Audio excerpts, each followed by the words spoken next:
Ethan Leach, not related to anything recent, but Freiermuth slander was not warranted, in my opinion. Are we bringing him back? Seems like he always breaks 2+ tackles.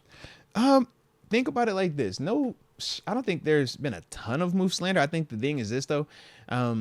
At the stage when people were really starting to turn to critique him, it was at that stage before we had Mason lighten it up.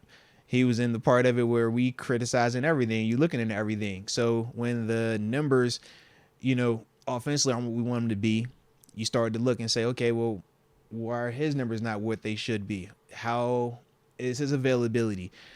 What is his blocking looking like? And that was something that really started to come into question a lot more this season, was him struggling in that area more so than anything else.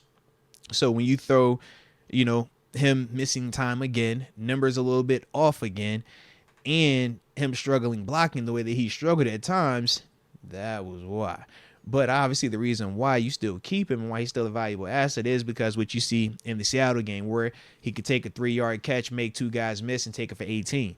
His run out the catch ability is what makes him such an intriguing prospect. That's why I was so excited about him coming out of Penn State. But it hasn't always been available. And I think that's more so the thing than anything.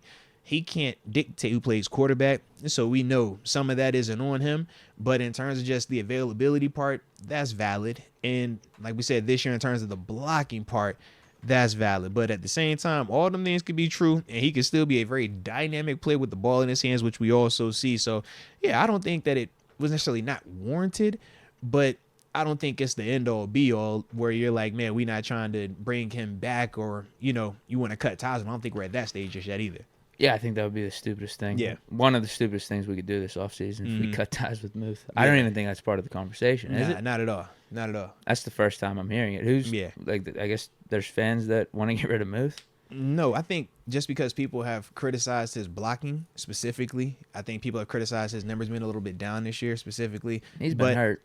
That's part of it. So it's like... And we haven't featured him enough either.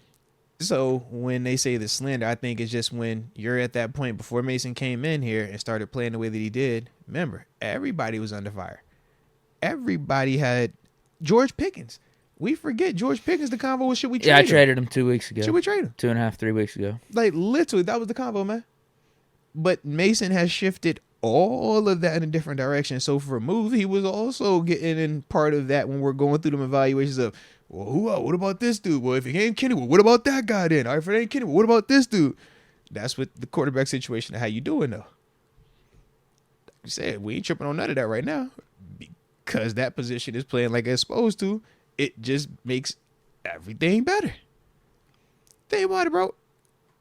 What we complaining about on offense right now? 2 weeks ago, you could have named 20 different things to complain about. Deontay and Pickens fumbles. Right. After big explosive plays that we didn't even turn over because we somehow found a way to have both of them luckily bounce our way. Yeah, that's my only complaint from last week with the offense. That's the difference right now, man. Unless they're trying to trade Muth, which I wouldn't want to do either, because you'd be getting less back for what his true value really is. Yep, I would agree. Coming off of this season, where his numbers are down, you wouldn't be getting what he's worth. It would just be flat out right stupid.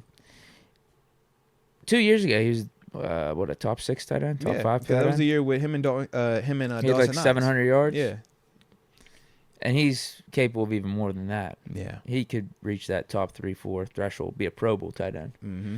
He just needs to get featured more and be healthy and, like you said, block better. Yeah. I know up in Buffalo, they got 2 Pro Bowl alternates at tight end. Wait, are you serious? Yeah, Dalton Kincaid is the second alternate at tight end, and then Dawson Knox is the 4th